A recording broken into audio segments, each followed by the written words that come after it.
Last year, I tricked you all with a darkness deck profile, and it actually has been almost a year since I made that video because I was actually waiting for the movie set to be released. Now that it is out in English and the prices have settled because literally everybody bought into it, I finally built it, but ho ho ho, it was not just me who built it, I actually had help building this. This deck profile is sponsored by viewers like you. Thank you. We built this in a live stream, so thank you all who participated in said live stream. So without further ado, let's get started. This deck is blue, yellow, and uses cards from all 3 Konosuba sets. I probably should have mentioned that. I run 2 Beauty and Yukata Darkness. On play from hand, you mill 3 cards, and on play, pay 1 Climax swap. So you get the mills, which is pretty good, and you can swap out your Climaxes to whatever you need. Damn good utility card, but does not really come up as often, but it is nice to have as a just in case. I run 2 Bonafide Pervert Darknesses. I suggest you run the re-edit Darknesses to save some money. She is an interceptor, and during your opponent's turn, she gains 4k power multiplied by the level of the character in front of it. So it is at 2k power with the level 0, 6k power during a level 1, 10k power with the level 2, and 14k power with the level 3. It's a really good wall, especially past level 2, and being an interceptor is just the icing on the cake. It's super good. More 2-ofs, occasionally Goddess Like Aqua gives 500 forward, and she is a pop encore. Power boost is nice, but we are running it because she is blue, and the pop encore is pretty dang good as well. Oh, and the art is actually really nice.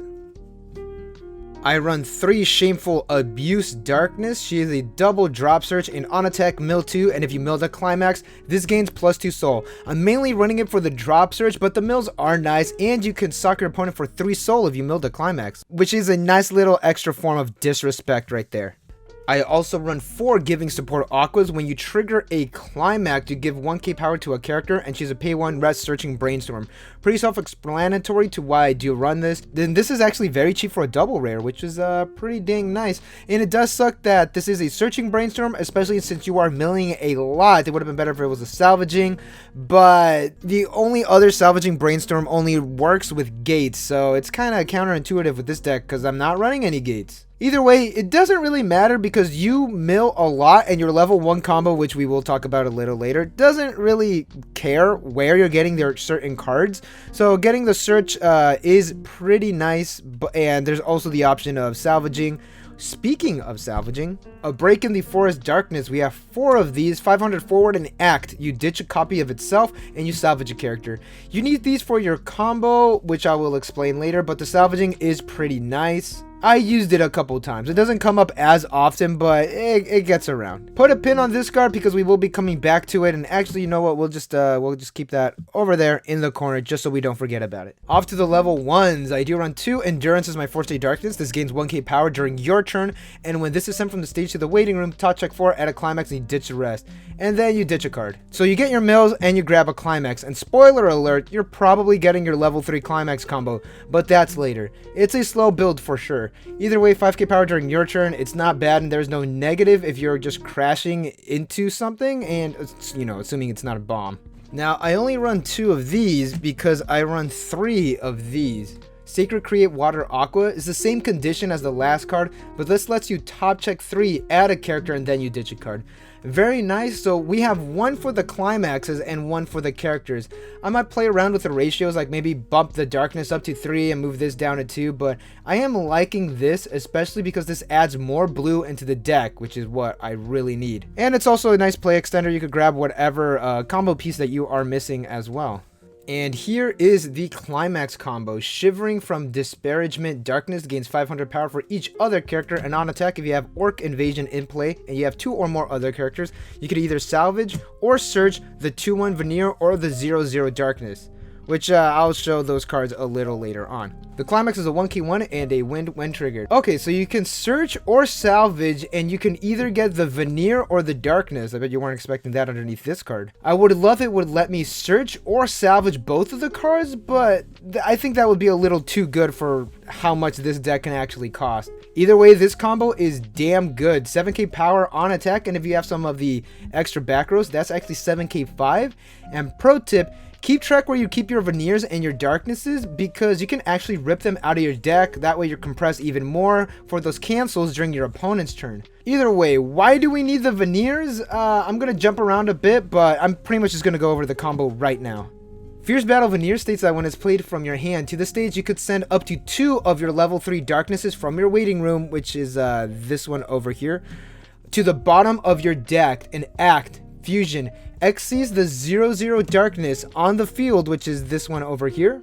You get to Xyz, so the fusion is pretty much you put that on top, and then you gotta call the 3/2 darkness from your deck to where this card was, and then it gains these as markers. And that's why you want to have this on the field, because when you play this becomes an early drop straight from the deck. So Muscle Brown Crusader Darkness states that when it's played from hand or by the fusion effect, you top check 3, add a card, then you ditch the rest. And this card also gains 500 power for each of your other characters. And Climax combo, when my defensive strength is in play and you have 4 or more other characters, this gains the following ability until the end of your opponent's turn. This card's attack, cancel burn 1. During your opponent's attack phase, when damage is canceled, burn 1. The Climax is a 1k1 and a choice when triggered. So because of this card, you are almost guaranteed to have at least 1 in your deck. And again, it's going to be an early drop, because if you have this on the field while you play this, easy. There's no other extra cost. So the top check 3 lets you dig for any of your climaxes, but so do these cards over here, hence why we run them in this deck. Either way, cancel burn 1 during either player's turn is super good. And yes, I did play against Memory Snow. Yes, it was very rough. Either way, great combo, and I do like it a lot. You are effectively able to win the game during your opponent's turn if they are not careful. Very, very good.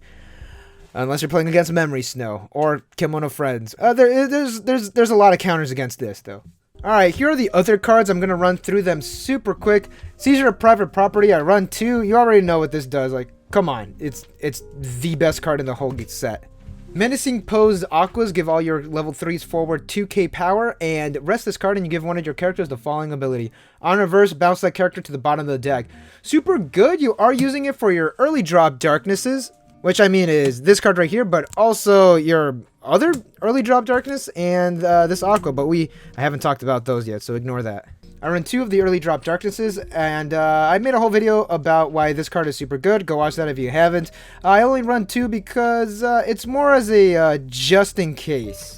I would run the early drop aquas, but holy shit, I'm not paying those prices, but I do run 2 of the regular aquas from set 1. On attack, anti-backup, and on play, pay 1. Your opponent refreshes minus 2 climaxes, and I do not run the climax combo. I'm mainly running it for the first effect and the second effect, but again, I would rather have the early drop aquas, but I am not spending $80 on them. And with that, we have the Darkness deck that should have been made, I believe, last year, with mainly using cards from the movie set, so I have an excuse to why it's late. This deck is actually pretty damn decent, I'm not gonna lie. It is fairly consistent. You are almost guaranteed to have the main combo popping off again because your level 1 sets you up beautifully. You do not care if things are milled because you could just salvage whatever you need or search it out with whatever you are missing. You do run through this deck super quickly, and there is enough cards that pay stock so you're able to keep your stock super clean. I really do like this deck, and the best part is it's actually super budget. I believe I spent $30 or so on all of the cards, not counting the cards that I already had. And if you don't have cards from, let's say, set 1 or set 2, you're actually going to be paying a premium for them. Again, if you are on a budget, I do suggest you purchase the cards from the re-edit set, which is the reprint set. And yes, I did make a whole video on that. So again, thank you to AMA Collectibles for selling me some cards that I needed. And again, thank you all who helped build the deck during the stream.